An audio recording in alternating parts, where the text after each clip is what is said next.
안녕하세요. 영화 속 이야기로 인생을 돌아보는 시간, 조용한 영화 이야기입니다. 2004년 우리 사회는 여기저기서 휴대전화 벨소리가 울리고 싸이월드 미니홈피에는 연인들의 사진이 올라왔습니다. 만남은 쉬워졌지만 기다림은 어려워진 시대. 사랑도 점점 짧아지고 있었습니다. 그해 6월 한 편의 영화가 조용히 개봉했습니다. 노트북. 이 영화는 요란하지 않았고 그저 두 사람이 만나고 헤어지고 다시 만나는 이야기입니다. 하지만 극장을 나서는 사람들의 눈가엔 눈물이 많이 맺혀 있었습니다.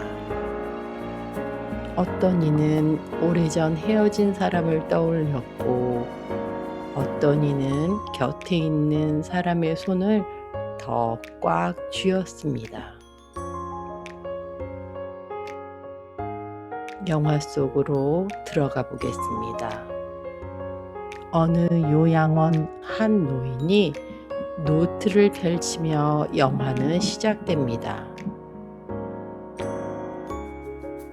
치매에 걸린 여인 앞에서 오늘도 같은 이야기를 읽어줍니다.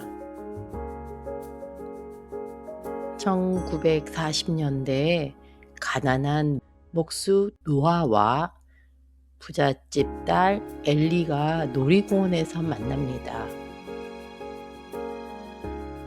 첫눈에 사랑에 빠진 두 사람은 여름 내내 함께합니다. 하지만 엘리의 부모가 반대합니다. 신분의 차이 그 한마디가 둘을 갈라놓았습니다. 노아는 매일 편지를 씁니다.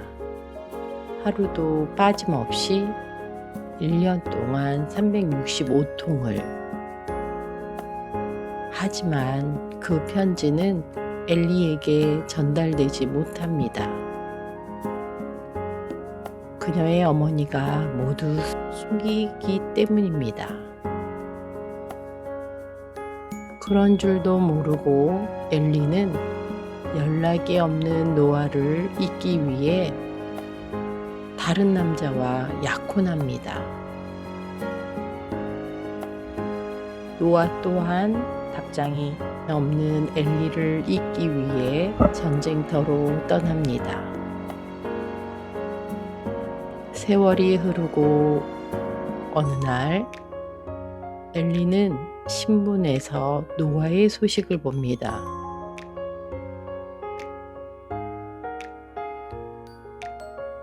그 둘이 함께 꿈꾸던 낡은 집을 고쳐 살고 있다는 기사를. 엘리는 노아를 찾아갑니다. 7년 만에 재회. 비가 내리는 밤. 두 사람은 다시 사랑에 빠집니다. 그리고 엘리가 묻습니다. 왜 편지를 안 보냈어요? 노아가 대답합니다. 365통을 보냈어. 매일 하루도 빠짐없이. 그제야 엘리는 알게 됩니다. 노아는 자신을 잊지 않았다는 것을. 엘리는 약혼자를 떠나 노아를 선택합니다. 둘은 그렇게 평생을 함께 살아갑니다. 세월이 흘러 엘리는 치매에 걸립니다. 어떤 날은 노아를 알아보고 어떤 날은 낯선 사람처럼 대합니다. 둘은 같은 요양원에 있습니다. 노아도 이제 건강하지 않지만 매일 엘리의 방으로 찾아가 사랑의 노트를 읽어줍니다.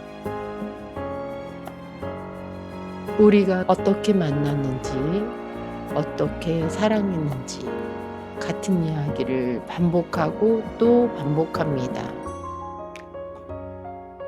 신기하게도 엘리는 조금씩 그 이야기를 외웁니다. 어떤 날은 노아보다 먼저 그 다음엔 비가 왔죠 라고 말하기도 합니다. 아주 가끔 엘리가 노아를 똑바로 바라봅니다. 당신 내 남편이었죠? 그 순간 노아에게는 모든 것이 보상됩니다. 하지만 그 기억은 곧 흐려지고 노아는 내일 또 그 사랑의 노트를 펼칩니다.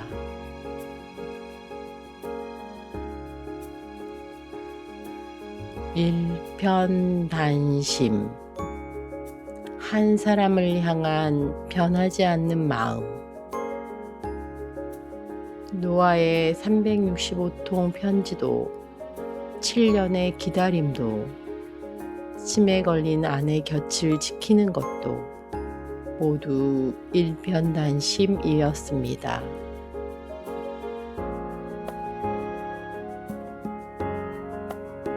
그러나 일편단심은 로맨틱한 말만이 아닙니다. 매일 아침 일어나 같은 사람을 다시 선택하는 것, 기억하지 못해도 곁에 앉아 있는 것, 사랑은 감정이 아니라 의지였습니다. 노아는 그것을 알았습니다.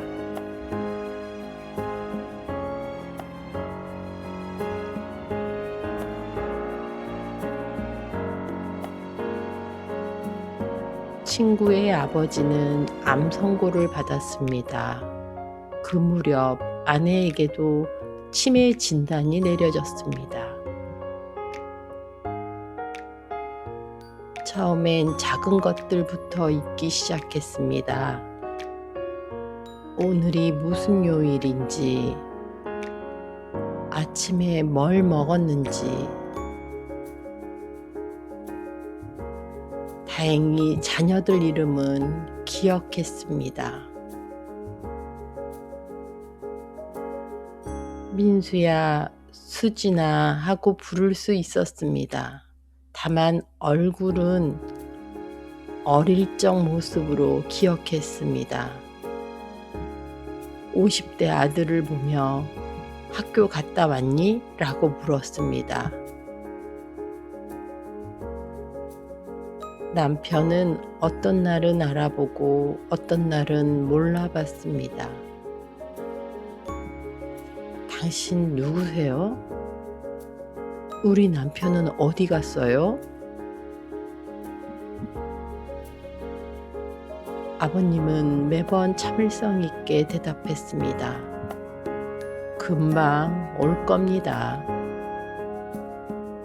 사실은 바로 앞에 앉아 있으면서도요.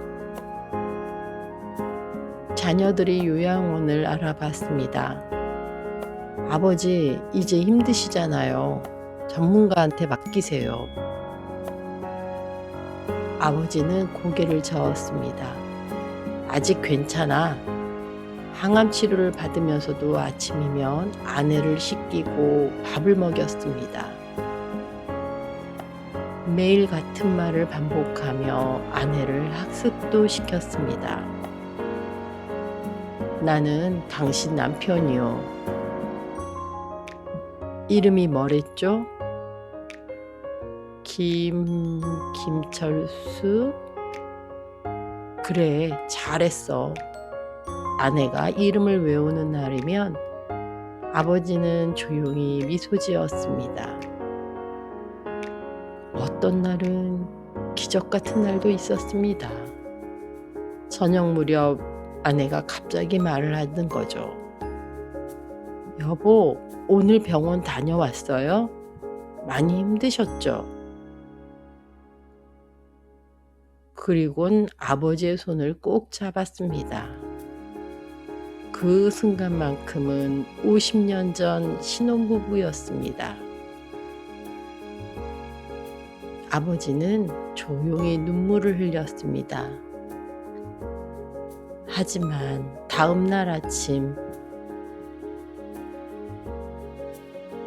아내는 다시 물었습니다.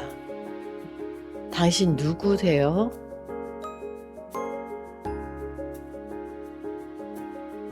3년이 흘렀습니다. 그러던 어느 날 새벽 아버지가 쓰러지셨습니다. 병원으로 옮겨졌지만 일어나지도 못했습니다. 장례를 치른 날 저녁 어머니에게 온전한 그 시간이 찾아왔습니다. 딸이 조심스럽게 말했습니다. 엄마, 아빠가 돌아가셨어요. 어머니는 한참을 멍하니 앉아 있었습니다. 그리고 눈물을 흘리며 말했습니다. 알아. 어젯밤 꿈에 왔어. 이제 편히 쉬라고 했어. 하지만 2시간 후 또 그 혼돈의 시간이 다시 찾아왔습니다. 갑자기 어머니가 현관 앞을 서성이기 시작하셨습니다. 얘들아, 아빠 어디 갔어? 아빠 바람 피우러 나가신 거야? 왜 안 오시지? 아들이 설명했습니다. 엄마, 아빠 돌아가셨어요. 장례도 다 치렀잖아요. 뭐? 얘 좀 봐. 너네 아빠 다른 여자한테 간 거야. 남매는 매일 같은 설명을 반복했습니다. 그러면 어머니는 신기하게도 조금씩 외우기 시작했습니다. 아빠가 아파서 병원 갔지? 맞다. 맞아요, 엄마. 아빠 많이 아프셨잖아. 하지만 온전한 순간이 올 때마다 어머니는 또다시 남편의 죽음을 처음 듣는 사람처럼 슬퍼하셨습니다.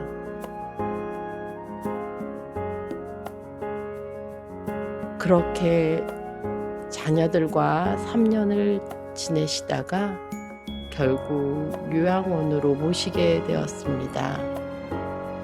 친구가 아버지의 빈 방을 정리하며 일기장을 발견했습니다. 마지막 장에 적혀 있었습니다. 오늘 당신이 내 이름을 불렀소. 그것만으로 충분하오. 노트북 속 노아는 매일 같은 이야기를 읽어줍니다. 엘리가 기억하든 기억하지 못하든 친구의 아버지는 매일 아내를 돌봤습니다. 아내가 알아보든 알아보지 못하든 일편단심이란 그런 것입니다. 기억해달라는 부탁이 아니라 내가 너를 기억하겠다는 약속. 우리는 이제 젊지 않습니다. 하지만 그래서 더 잘 압니다. 사랑이 무엇인지, 기다림이 무엇인지를. 젊을 때는 설렘이 사랑인 줄 알았지만 나이가 들수록 지켜주는 것이 사랑임을 알게 됩니다. 사랑은 함께 웃는 시간이 아니라 함께 견디는 시간입니다. 함께 건강한 날이 아니라 함께 아픈 날입니다. 오늘 밤 당신의 인생에도 한 사람의 얼굴이 떠오를지 모릅니다. 기억을 함께 건너온 사람, 시간을 함께 견뎌온 사람, 그것이면 충분합니다. 당신은 이미 누군가의 일편단심이었습니다. 사랑은 형태만 바뀔 뿐 사라지지 않습니다. 기억이 없어도 말이 없어도 마음은 남습니다. 그 마음 하나로 사람은 평생을 살아갑니다. 우리는 그렇게 사랑하며 살아왔습니다. 오늘도 잘 살아내셨습니다. 감사합니다.